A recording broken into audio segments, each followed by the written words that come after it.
côté de l'État, donc de notre niveau national, mais aussi ça donne un guide et ça donne les orientations pour l'ensemble du secteur dans l'ensemble des actions qui vont être menées et qui vont devoir guider aussi vos schémas directeurs, systèmes d'information dans vos structures. Rapidement, les actions phares qui concernent le secteur médico-social sont au titre de à peu près 4 actions. La première concerne l'identification électronique des acteurs de santé, c'est-à-dire ce qu'on appelle RPPS+. Aujourd'hui, seuls les professionnels de santé, donc voilà, les professionnels de santé disposent d'un identifiant RPPS, un identifiant unique et pérenne, qui leur permet de disposer donc de ce numéro et du coup un peu le sésame qui est la carte de professionnel de santé, dite la CPS. L'objectif du projet RPPS+, est d'enrichir ce répertoire, cet annuaire des professionnels de santé, et de l'ouvrir à l'ensemble des acteurs de la santé, et notamment les acteurs et les professionnels du médico-social qui jouent un rôle dans la prise en charge des usagers et qui, à ce titre, ont besoin d'échanger et de partager de la donnée de santé. Donc, dans ce cadre-là, prochainement, à partir du mois de mars, des expérimentations vont commencer pour pré-enregistrer des professionnels du médico-social pour que ces professionnels disposent d'un numéro et d'un identifiant et que grâce à ce numéro, ils pourront ouvrir une ICPS, c'est-à-dire une carte de professionnel de santé, mais virtuelle, parce que l'objectif n'est pas de doter l'ensemble des professionnels du médico-social d'une carte CPS, ça coûterait trop cher et ce serait pas adapté au secteur, mais bien uniquement ceux pour lesquels l'enregistrement et les besoins d'accès à des services numériques est nécessaire. Le deuxième projet et service qui concerne le médico-social en priorité concerne l'échange de données de santé et la sécurisation de ces échanges, notamment avec l'utilisation de messageries sécurisées de santé appelées MS Santé. Donc, autrement dit, j'échange de la donnée de santé. Aujourd'hui, je le fais avec des outils qui ne sont pas adaptés et qui ne sécurisent pas suffisamment les échanges de bout en bout. Eh bien, l'objectif est de élargir l'utilisation de la MS Santé et doter l'ensemble des établissements et services du médico-social de ces outils pour respecter le cadre et être en conformité avec la loi. Le troisième service est le pendant finalement de l'échange, ça concerne le partage. Et le partage, c'est le DMP, donc le dossier médical partagé. L'objectif est que l'ensemble des usagers du secteur de la santé, enfin des usagers ou des patients, aient un DMP ouvert et intégré dans l'espace numérique de santé. Et l'objectif, c'est de travailler donc avec l'assurance maladie sur l'élargissement du nombre de professionnels qui ont droit aujourd'hui de consulter et d'alimenter le DMP et évidemment de l'élargir aux acteurs du médico-social qui, comme on l'a dit tout à l'heure, ont besoin pour la bonne prise en charge des patients et des usagers d'accéder à ces informations de santé. Le quatrième service concerne celui qu'on va vous présenter aujourd'hui, donc l'identification électronique des usagers grâce à l'identifiant national de santé. Ça nous paraissait important, avant de rentrer dans la présentation de l'INS, d'inscrire en fait l'INS dans plusieurs services et référentiels socles qui concernent le secteur médico-social. Merci beaucoup, Sophie. Je vous propose qu'on rentre du coup un petit peu plus dans le concret maintenant sur le projet INS. Alors, bon, aujourd'hui, pour, voilà, remettre un petit peu dans le contexte, donc un usager, une personne peut avoir des identités, différentes en fonction de la structure ou du professionnel, chez lequel elle se rend. Donc, par exemple, la personne aura donné son nom d'usage lors de son admission dans l'EHPAD, mais elle aura donné son nom de naissance à son médecin traitant, elle aura donné, tous ses prénoms à son infirmier, libéral, mais à la pharmacie, elle sera connue qu'avec son premier prénom. Bref, on voit qu'avec toutes ces identités multiples, s'assurer qu'on parle bien de la même personne, échanger, partager de la donnée de santé, c'est forcément, plus compliqué. Donc le projet INS vise à l'utilisation d'une même identité, unique et pérenne par l'ensemble des professionnels qui prennent en charge, suivent et accompagnent la personne. En réalité, l'INS, c'est plus qu'un simple identifiant. C'est pourquoi on parle plutôt d'identité INS. Et cette identité INS, elle est composée de 3 éléments qui sont précisés à droite de la diapo. Donc le premier, c'est le matricule INS qui correspond au NIR et au NIA ou au NIA pardon, de l'individu. Et on reviendra sur ce point un petit peu plus tard. Le deuxième élément, la deuxième composante, c'est ce qu'on appelle l'OID.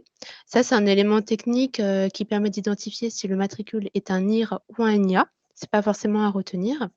Et la dernière composante de cette identité INS, ce sont les 5 traits, INS, donc à savoir le nom de naissance, la liste des prénoms de naissance, la date de naissance, le sexe et le lieu de naissance. Et ces données proviennent des bases de référence qui sont gérées par l'INSEE, ou par la CNAV et qui sont interrogées par le téléservice INSEE. Et ce téléservice INSEE est mis en œuvre par l'assurance maladie.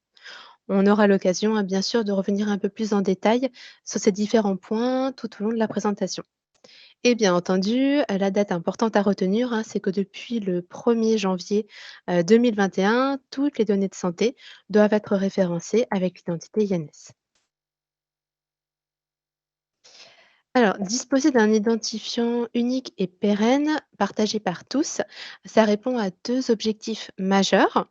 Le premier, ça va être de garantir une sécurité des soins en demandant à l'ensemble des professionnels qui sont impliqués dans la prise en charge, dans le suivi de la personne, de référencer les données de santé produites avec l'identité INS.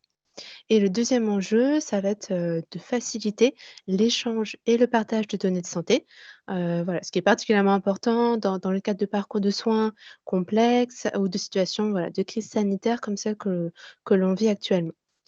Et donc à ce titre, l'identité INS, elle est fondamentale pour la qualité et la sécurité de la prise en charge et du suivi de la personne. Alors dans cette diapo, on a voulu un petit peu essayer de vous mettre en avant les structures du médico-social qui pouvaient être concernées par l'INS. Alors j'attire votre attention, hein, déjà d'une part, cette liste n'est, absolument pas, exhaustive, hein, c'est juste, voilà pour, illustrer. À partir du moment, en fait, où votre structure, votre établissement, votre service traite de la donnée de santé dans le cadre du suivi, de l'accompagnement, d'une personne que vous accompagnez, que vous accueillez, vous êtes concerné par l'INS. Alors néanmoins, voilà, on a essayé de regrouper un petit peu par paquet, on va dire, donc toutes les structures, qui tournent autour de la personne âgée, donc notamment, bon, les EHPAD, également tous les services, donc que ce soit les SIAL, les SAD, les SPASAD, également les conseils départementaux, notamment quand ils interviennent, pour la gestion de l'APA. Également toutes les structures qui interviennent autour des personnes en situation de handicap, donc notamment les femmes, les MAS, les foyers de vie, les foyers d'hébergement, également les services comme les SAMSA et les MDPH sont également, concernés et toutes les structures autour de l'enfance, donc là encore que ça soit, des ITEP, des IME, des IEM, des CAMS, tout ce qui est les services de la PMI et également les services, comme les CESAD. Et ensuite, un dernier bloc, on va dire, qui sont tous les professionnels et les structures, de la coordination.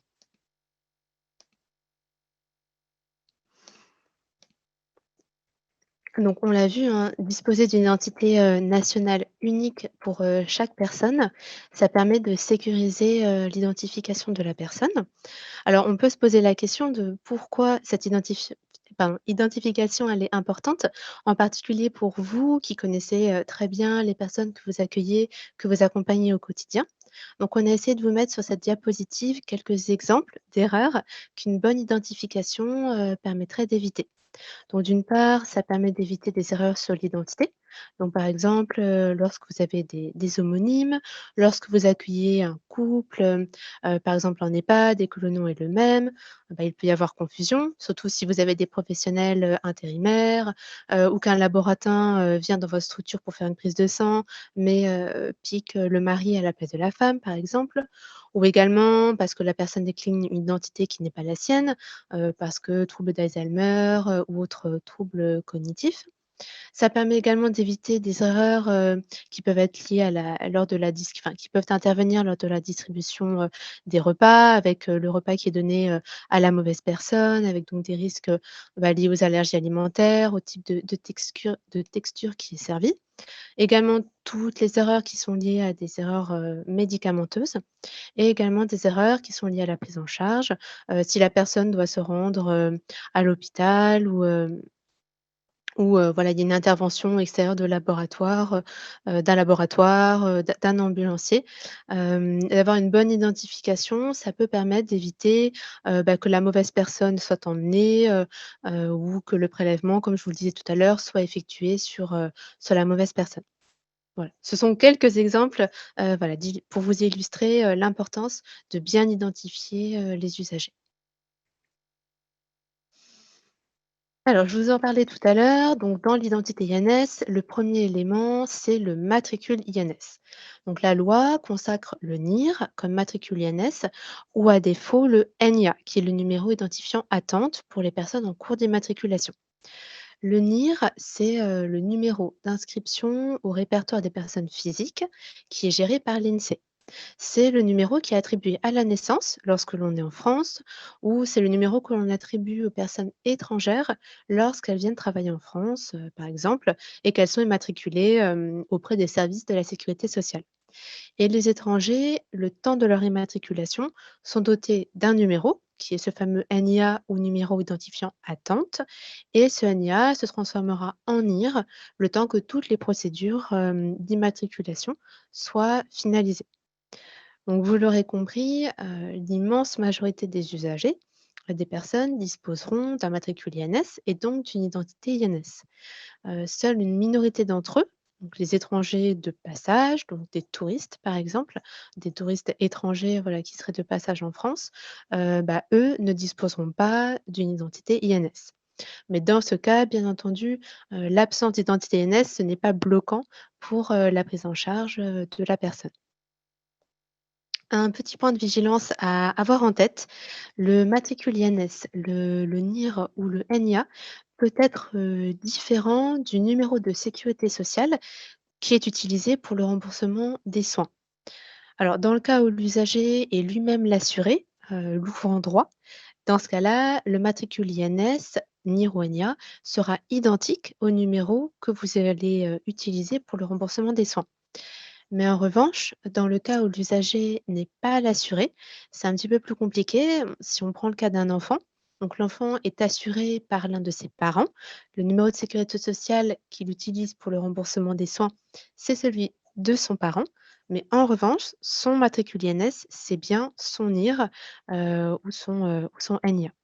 Vous voyez qu'il est vraiment primordial, d'utiliser, le terme matricule INS lorsque vous faites référence à tout ce qui tourne, tout ce qui touche aux données de santé et il est vraiment important de bien distinguer d'un côté le suivi, l'accompagnement de l'usager, ça c'est concerné par l'INS et de l'autre côté tout ce qui touche à la facturation, de vos échanges avec les caisses, les mutuelles, ça n'évoluera pas avec l'arrivée de l'INS.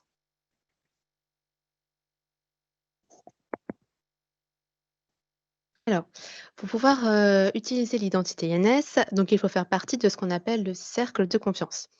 Donc de manière très simplifiée, le cercle de confiance, il est constitué des acteurs de la santé et du médico-social qui sont impliqués dans la prise en charge de l'usager, dans le suivi médico-social de la personne ou qui mènent, des actions de prévention. Et l'utilisation de l'INS, de l'identité INS, est encadrée par des textes réglementaires, en particulier par le référentiel INS dont je vous parlais tout à l'heure. Et ce référentiel précise les mesures de sécurité et les modalités d'utilisation de l'identité INS. Et vous pouvez d'ailleurs le consulter sur le site de l'ANS. Je pense qu'on peut mettre aussi le lien dans le chat si vous souhaitez aller le consulter tout de suite. Et puis, voilà, notamment donc, voilà, il liste un certain nombre d'exigences, qui doivent être respectées pour pouvoir utiliser l'identité INS et en particulier, en cas de doute sur l'identité de la personne, vous ne devez pas utiliser l'identité INS pour référencer ces données de santé. Alors, on va passer un petit peu de temps, sur cette notion un petit peu fondamentale, de qualification qu'il est important de retenir. Donc l'identité INS, elle ne peut être utilisée que si elle est qualifiée. Pour être qualifiée, il faut que les 2 conditions suivantes soient respectées. Donc la première, c'est que l'identité de l'usager, de la personne, ait été vérifiée en suivant les procédures d'identitovigilance en vigueur. Et donc ça, c'est tout l'enjeu, du référentiel national d'identitovigilance dont Manuela vous parlera plus longuement. Et la deuxième condition, c'est que vous ayez appelé le téléservice INSI, donc qui est mis en œuvre par l'assurance maladie, afin de récupérer ou de vérifier l'identité INS, ce qui va en garantir sa conformité par rapport aux bases de référence. Et donc c'est uniquement lorsque ces 2 conditions sont réunies, donc l'identitovigilance et l'appel au téléservice INSI, que l'identité INS, elle va être qualifiée et que vous allez pouvoir l'utiliser par la suite. Donc, je vous propose qu'on se penche un petit peu sur, la condition appel au téléservice INSI. Alors, donc le téléservice INSI, il est mis en œuvre par l'assurance maladie et il va vous permettre donc 2 opérations qu'on va détailler par la suite. La première, c'est l'opération de récupération de l'identité INS et la deuxième, l'opération de vérification de, l'identité INS. Un point important à retenir avant d'aller plus loin, actuellement, pour accéder au téléservice INSI, vous devez impérativement être doté d'une carte CPX nominative. Donc ça, ce sont les cartes à puce, pour les professionnels, donc notamment la CPS, la carte de professionnel de santé, la CPE, la carte de personnel d'établissement et la CPF qui est la carte de personnel en formation. Et voilà, si vous avez besoin, et que vous êtes éligible, vous pouvez en commander, sur le site, de l'ANS. Je vous propose qu'on passe du coup sur l'opération de récupération. Bon, comme son nom l'indique, hein, cette première opération, elle va pardon, je crois qu'il y a un petit micro qui est pas coupé. Cette première opération vous permet de récupérer l'identité INS qui est contenue dans les bases nationales de référence. Donc pour appeler cette opération, 2 modalités sont possibles. La première, une lecture automatique de la carte vitale de l'usager. Et deuxième modalité, une saisie des traits. Et dans ce cas-là, vous devrez renseigner à minima le nom de naissance, un des prénoms de naissance, la date de naissance et le sexe. L'appel se fait uniquement de manière unitaire, c'est-à-dire pour un usager à la fois, et le téléservice ne retourne qu'une seule réponse. Il ne va pas vous proposer de liste d'usagers s'il retrouve plusieurs identités approchantes dans les bases. Dans le cas donc où le téléservice a trouvé une unique identité dans la base, il vous renverra les données suivantes, quelle que soit la modalité d'appel que vous ayez utilisée, hein, que ce soit la carte vitale ou la saisie ou les traits. Il va vous retourner donc le nom de naissance, le ou les prénoms de naissance sous la forme d'une liste, la date de naissance, le sexe et le lieu de naissance en code INSEE, qui est un code qui est différent du code postal. Et bien entendu, il vous retourne aussi le matricule INS, donc le NIR ou le NIA. Et ces données, hein, j'insiste, hein, mais elles proviennent des bases nationales de l'état civil. Donc, si vous utilisez la carte vitale pour appeler cette opération, les données qui sont renvoyées ne sont pas celles qui sont contenues dans la carte vitale, hein, mais ce sont bien celles de l'état civil. La carte vitale, dans ce cas, c'est vraiment uniquement un support pour appeler le téléservice INSI.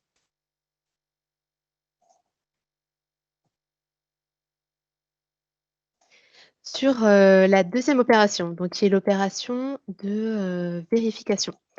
Donc l'appel à cette opération peut se faire de manière unitaire, donc pour un usager à la fois, ou en masse, donc pour plusieurs usagers en même temps. Et vous devez également, voilà, aujourd'hui toujours avoir la carte CPX pour appeler cette opération. Alors, il y a 2 cas d'usage, pour cette opération. Le premier, c'est dans le cas où un tiers, une personne qui est extérieure à votre structure, un de vos partenaires par exemple, vous transmet une donnée de santé qui est référencée avec l'identité INS d'un usager. Et vous, de votre côté, vous n'avez pas encore qualifié l'identité INS de cet usager. Donc, dans ce cas-là, vous allez appeler l'opération de vérification pour vous assurer que les données qui sont transmises par cette personne extérieure sont bien conformes aux bases de référence. Donc ça, c'est le premier usage. Et le deuxième usage, c'est si vous souhaitez vérifier la conformité des identités INS qui sont présentes dans votre base par rapport aux bases de référence. Et il s'agit par ailleurs d'une exigence du référentiel INS qui stipule que les identités INS doivent être vérifiées tous les 3 à 5 ans.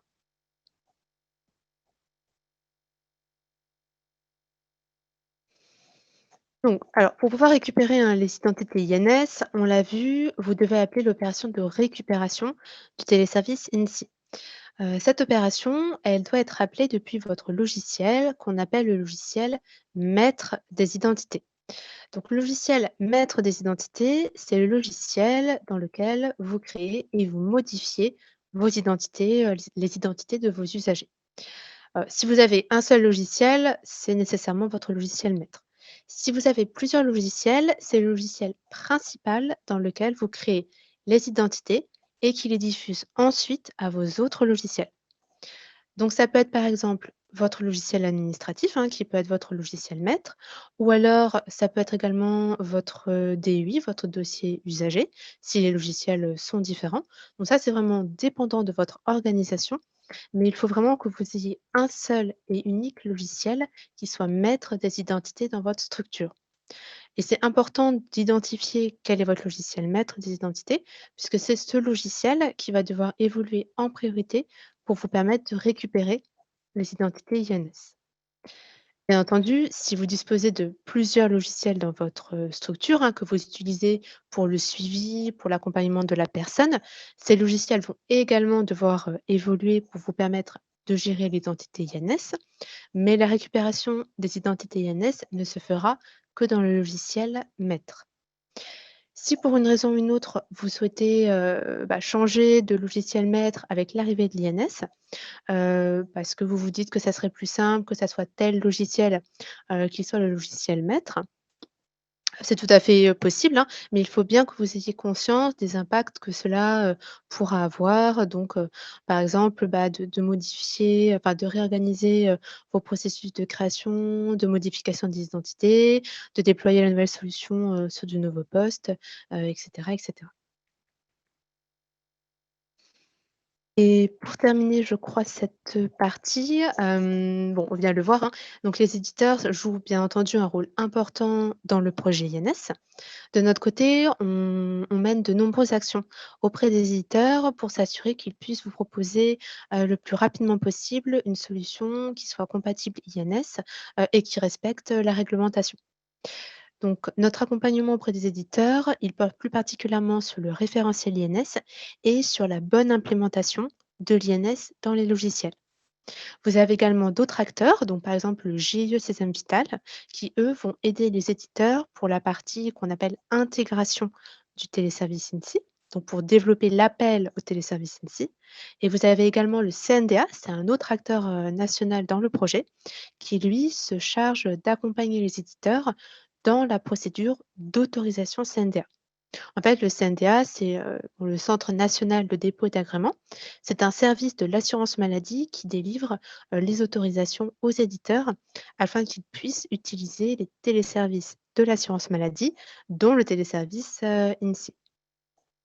Et aujourd'hui, les éditeurs qui sont autorisés, CNDA, donc les éditeurs, du médico-social, hein, qui sont autorisés, par le CNDA, donc on vous les a mis sur la diapo, il y en a 3. Donc Berger Levaux pour la solution BEL Senior, EIG Santé pour la solution EO FSE et Informatique Service pour la solution, Geckos. Voilà. Après il faut savoir que, c'est, toutes les semaines, hein, c'est mis à jour. Donc voilà, il y aura je pense très rapidement de nouveaux éditeurs qui vont venir, compléter cette liste. Alors, un petit point d'attention. Donc nous, côté ANS, on accompagne les éditeurs sur les points suivants. Alors, on les accompagne sur, le guide d'implémentation de l'INS dans les logiciels. Ce guide d'implémentation s'appuie sur les exigences du référentiel national d'identité-vigilance, hein, dont Manuela vous parlera un petit peu plus longuement, et que les éditeurs doivent respecter.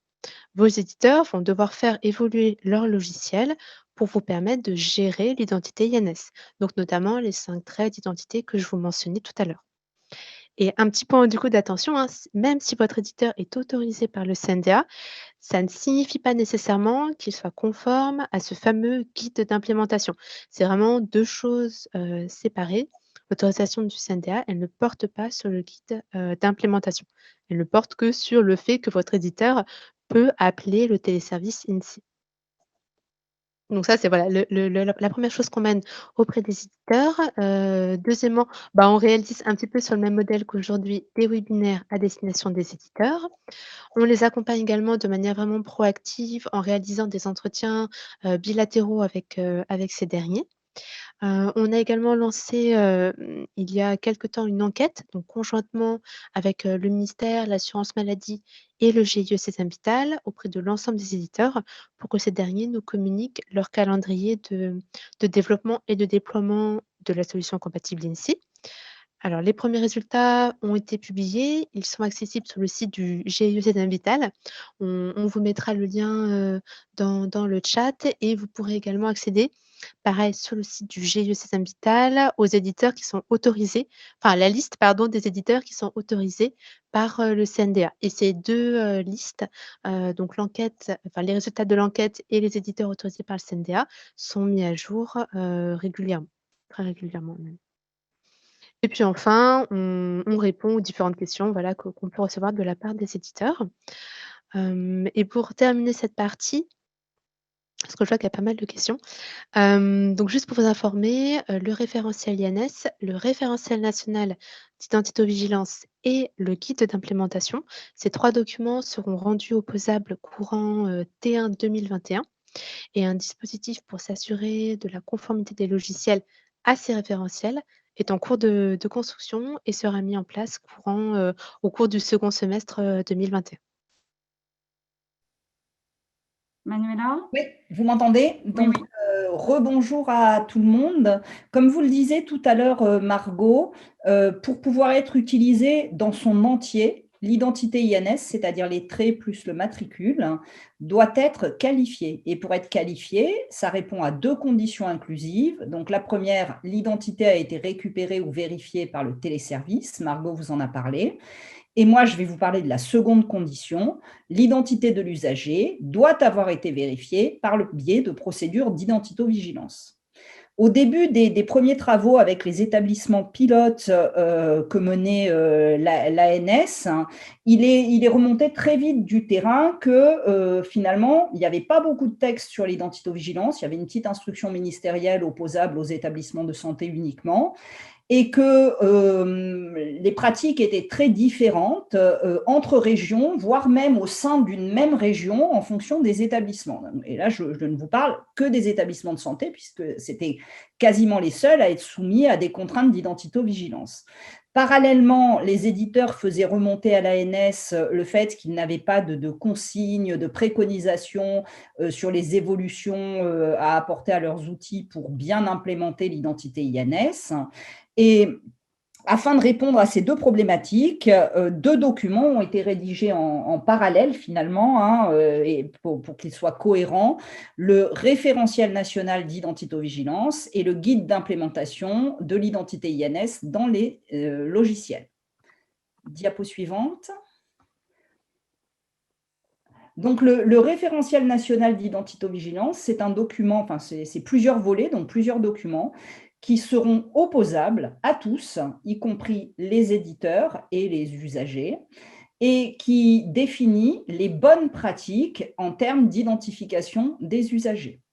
Il a été rédigé, élaboré par des professionnels de terrain, alors certes plutôt issus du monde sanitaire, puisque c'était l'identité-vigilance, comme je vous le disais, c'était quand même un peu plus avancé dans le monde sanitaire, hein, donc par les référents régionaux en identité-vigilance de plusieurs régions, dont certains sont dans l'assistance aujourd'hui. Il est découpé en plusieurs volets puisqu'on ne peut pas avoir le même niveau d'exigence pour tous les établissements. Il faut être un peu plus exigeant pour des établissements où on fait des activités à risque. Hein, je pense aux sanitaires, où on fait des opérations, des transfusions.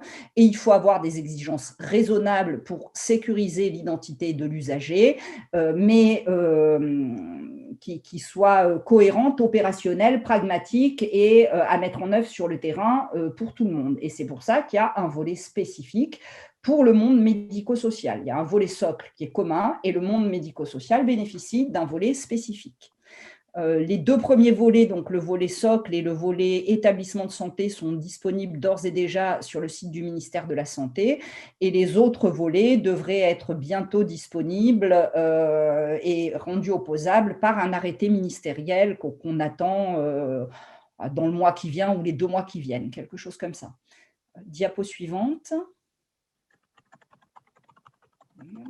Donc, ce n'est pas possible au cours de ce webinaire de vous présenter toutes les mesures du RNIV, parce que c'est un document qui est très détaillé, hein, qui prend en compte beaucoup de choses.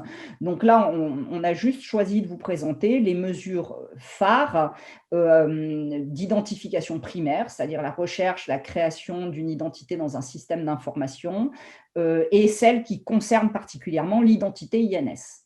Donc, pour mémoire, vous avez sur la partie gauche de l'écran les traits et la composition de l'identité INS, et le RNIV y fait pendant, en rendant obligatoire pour créer une identité un certain nombre de traits stricts, qui sont ceux de l'identité INS auxquels on a rajouté le premier prénom de naissance.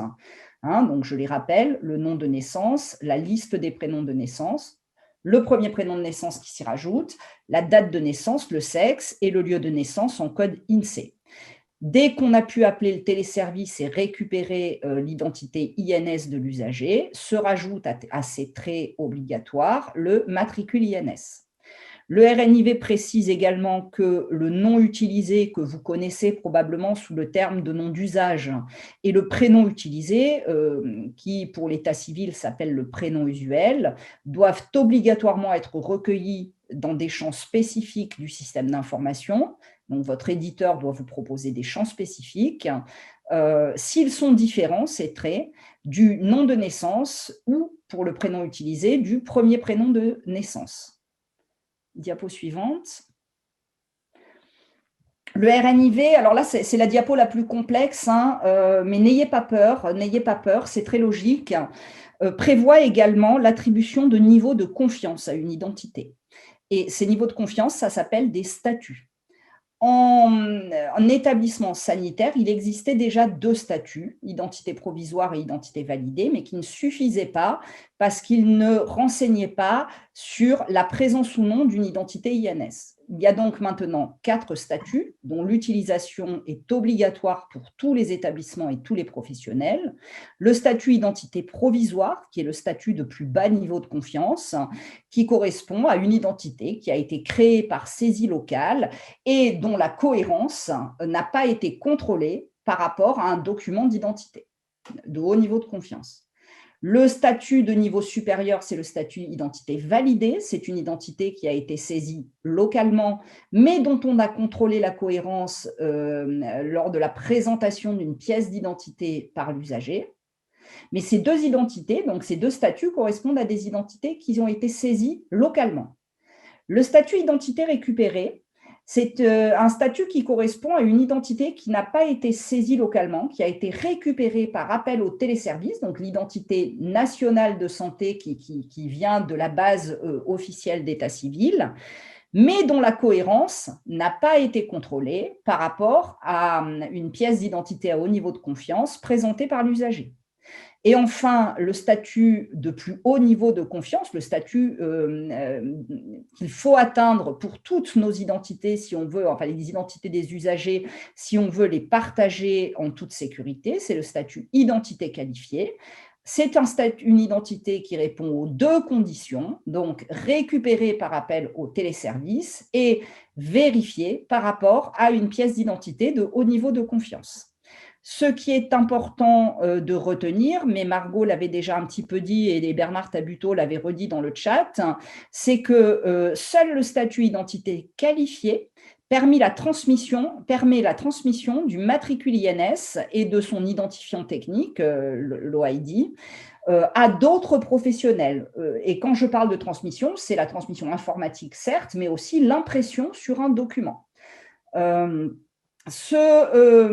Pour les structures médico-sociales, il y a un attribut de l'identité qu'il est peut-être intéressant d'utiliser. Alors, c'est une utilisation recommandée, ça n'est pas une exigence. C'est l'attribut identité homonyme qui va alerter finalement le professionnel qui travaille sur les identités, qui va les rechercher, qui va les sélectionner, pour choisir un dossier, qui va lui dire, attention, dans la base d'identité, il y a plusieurs identités qui ressemblent à celle-ci. Donc, il faut que je sois particulièrement attentif quand je vais la sélectionner pour ne pas faire d'erreur et pas sélectionner un autre usager si, par exemple, je ne pense pas à vérifier la date de naissance. Le RNIV prévoit également, alors là, ça ne va pas du tout vous parler, mais comme c'est dans le RNIV socle, c'est le document qui est opposable à tous, il prévoit l'interdiction de valider automatiquement les identités. Tout simplement parce qu'il y avait des pratiques en établissement de santé où les statuts de l'identité évoluaient au fil du temps et on considérait que si au bout de 48 heures, on n'avait pas modifié une identité, c'est qu'il n'y avait pas d'erreur et donc qu'on l'a passé à l'état validé. Or, ce n'est pas parce qu'on n'a pas modifié dans les 48 heures qu'il n'y a pas d'erreur. Diapo suivante. Concrètement, qu'est-ce qui va se passer? Qu'est-ce qui va se passer pour vous? L'usager se présente dans votre structure où l'usager, c'est sa résidence, si on parle le cas d'un EHPAD ou d'une structure d'hébergement, et votre logiciel a déjà évolué, il vous permet de récupérer cette identité INS. Donc, vous allez faire appel au téléservice INSI pour récupérer cette identité, donc soit lors de la première venue de l'usager, lors de la préadmission pour une EHPAD, par exemple, et pour les usagers déjà connus au fur et à mesure qu'ils reviendront. Vous allez contrôler que cette identité est cohérente avec la pièce d'identité de haut niveau de confiance que l'usager vous présentera une fois. Ce contrôle ne se fait pas à chaque venue de l'usager, il faut le faire au moins une fois. Donc, la première fois qu'on va récupérer l'identité INS. Et à ce moment-là, une fois que vous aurez récupéré l'identité INS et fait le contrôle de cohérence, vous aurez une identité INS qualifiée. Et cette identité INS qualifiée, elle va rester dans votre base et les opérations, vous les ferez de vérification, comme vous l'a dit Margot, tous les 3 à 5 ans, tel que c'est demandé dans le référentiel INS, mais pas à chaque venue de l'usager. Margot, on t'entend pas. Oui, non, mais je voyais qu'il y avait de nouvelles questions.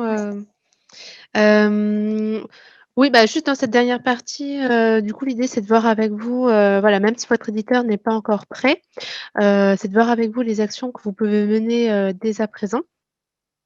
Et déjà, une des premières actions que vous pouvez mener, c'est de commencer à identifier les personnes que vous pourriez inclure dans une espèce d'équipe projet INS. Et donc, on vous invite vivement à intégrer des personnes qui sont référentes ou qui sont en tout cas en charge de la création des identités dans votre structure, qui sont également en charge de l'identité-vigilance ou en tout cas qui sont référentes sur toutes les questions d'identification de la personne. Donc, par exemple, un référent qualité si vous en avez un. Et puis également un référent du système d'information, si vous en avez un. Emmanuela, je te laisse la main du coup sur l'état des lieux. Voilà, vous pouvez déjà commencer, même si votre éditeur n'est pas encore prêt, à travailler à une mise en conformité aux mesures phares du RNIV qu'on vous a présenté là, mais que vous pouvez trouver les mesures détaillées du RNIV socle donc sur le site du ministère de la Santé. et vous vous interrogez sur: «Est-ce que moi, quand je saisis une identité d'usager dans mon système, j'ai bien tous les traits obligatoires? Est-ce que je saisis obligatoirement le nom de naissance ou est-ce que finalement je saisis un nom et je ne sais pas bien si c'est le nom de naissance ou le nom d'usage? Est-ce que j'ai alors la date de naissance, le sexe, le premier prénom, vous l'avez, très certainement.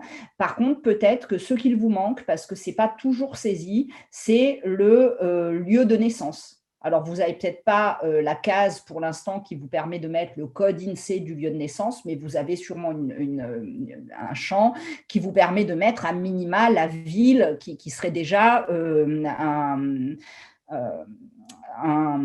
intéressant pour vous de connaître et ça vous faciliterait après la récupération de l'identité INS. Si vous avez moyen de demander à vos éditeurs des requêtes pour connaître la qualité de votre base patient, c'est intéressant parce que ça va vous permettre d'évaluer un peu la charge de travail que vous aurez au moment de l'arrivée de l'identité INS. Alors, le taux d'identité validée, c'est peut-être pas très pertinent parce que je ne pense pas que vous validiez les identités, sauf peut-être s'il y a des EHPAD adossés à des établissements sanitaires. Par contre, le taux d'identité sans lieu de naissance, le taux d'identité sans nom de naissance, ça peut être intéressant pour vous. Et enfin, comme vous l'a dit Margot tout à l'heure, je ne m'y attarderai pas, il faut bien que vous réfléchissiez à quel est mon logiciel maître des identités. Donc, si vous en avez qu'un seul et que vous faites tout dedans, bah, c'est facile, il y en a qu'un, c'est lui. Si vous en avez deux et que vous saisissez toutes les identités dans un seul outil et que c'est transmis à l'autre, il n'y a pas de problème non plus.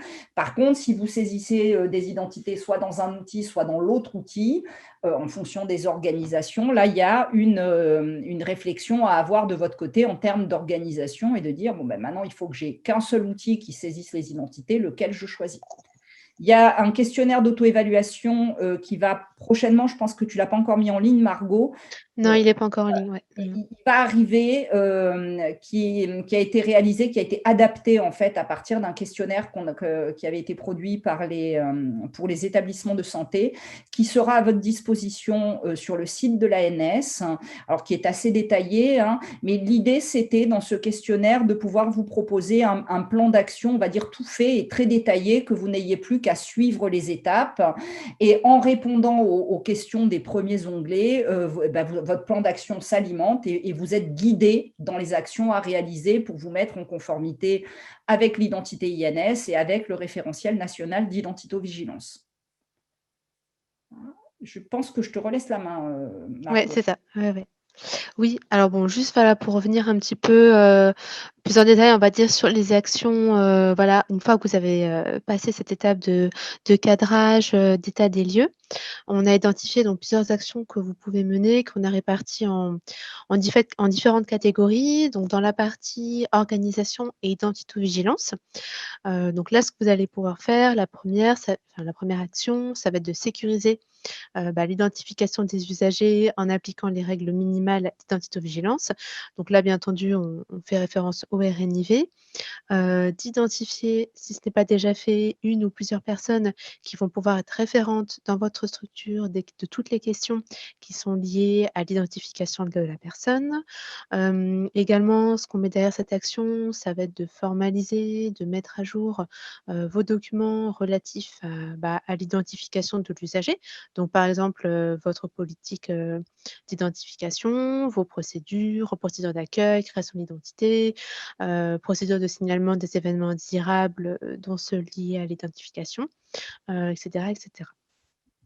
Deuxième action, et pas des moindres, dans cette partie, c'est de veiller à sensibiliser et former votre personnel, en particulier les personnes qui sont en charge de la création des identités, voilà, de tous les changements qui vont arriver avec l'INS, avec le RNIV. Et vous pouvez d'ailleurs commencer d'ores et déjà à préparer des supports de formation et vous pouvez vous appuyer notamment sur les fiches pratiques, les fiches de communication que le 3 Rives a réalisées et qui sont à votre disposition sur le site de l'ANS. Sur la partie plus système d'information, donc là, la première action, bon, on en a pas mal parlé, ça va être la commande de cartes CPX nominatives. Voilà, donc il faut passer par le site de l'ANS. J'ai vu qu'il y avait une question sur l'adresse mail à contacter. Je ne sais pas si la réponse a été apportée. Enfin, en tout cas, on pourra vous la mettre dans le chat.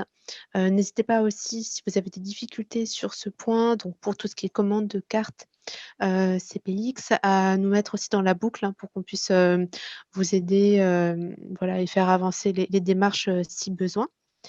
Et au-delà de la carte CPX, assurez-vous également que vous disposez des lecteurs, donc des lecteurs bifentes ou de lecteurs monofentes et bien entendu voilà, de lecteurs de carte vitale si vous avez la carte vitale de vos usagers. Ensuite, toujours dans cette partie système d'information, l'action voilà, suivante, dont on a également pas mal parlé, ça va être de prioriser les applications qui sont impactées par l'identité INS. Donc, grosso modo en priorité, votre logiciel maître des identités et après tous les autres logiciels que vous utilisez pour le suivi, pour l'accompagnement des usagers. Ensuite, bien entendu, voilà, de contacter vos éditeurs. On a noté, les éditeurs, que vous nous aviez, enfin sur lesquels vous nous avez interrogés. On reviendra aussi, vers vous par rapport à ça. Mais n'hésitez pas également de votre côté quand même à contacter vos éditeurs pour savoir où ils en sont. Et enfin, une fois que votre éditeur, vous aura, délivré, aura déployé la solution, qui est, donc compatible INS, il vous faudra, tester la bonne implémentation de l'identité INS, c'est-à-dire vous assurer que votre éditeur, a bien pris en compte, le guide d'implémentation et pour ça, vous avez un fichier qui est à votre disposition toujours sur, la page INS, qui s'intitule, je crois, «Scénario de test» et que vous pourrez réaliser avec votre éditeur éventuellement pour vous assurer qu'il a bien tout respecté. Sur la partie, plus, juridique, là, ça va être, notamment de mettre à jour vos conventions, les contrats que vous pouvez avoir de sous-traitance avec, vos éditeurs et autres, prestataires pour, mentionner, voilà, l'arrivée de l'INS. Également de mettre à jour toute la documentation qui touche à la protection des données personnelles pour y intégrer, l'identité INS. Donc ça, c'est surtout, lié au RGPD, au règlement donc général sur la protection, des données personnelles et notamment en mettant à jour votre registre, de traitement. Voilà, pour mentionner que désormais, vous traitez également, l'identité, INS. Et enfin, une dernière action qui est, d'informer vos usagers.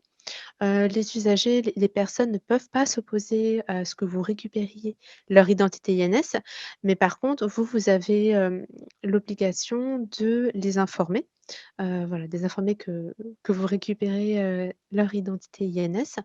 Donc pour ça, ça peut passer par une mention sur, vos affiches, sur un livret d'accueil, et cetera, et cetera.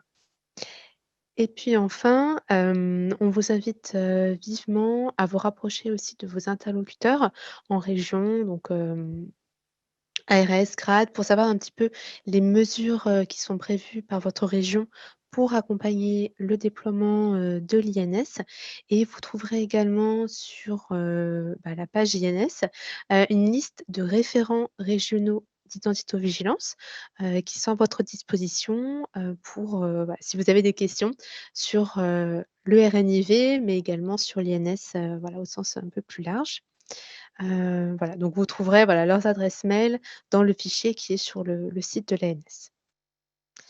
Voilà, je crois qu'on arrive donc au bout de notre webinaire.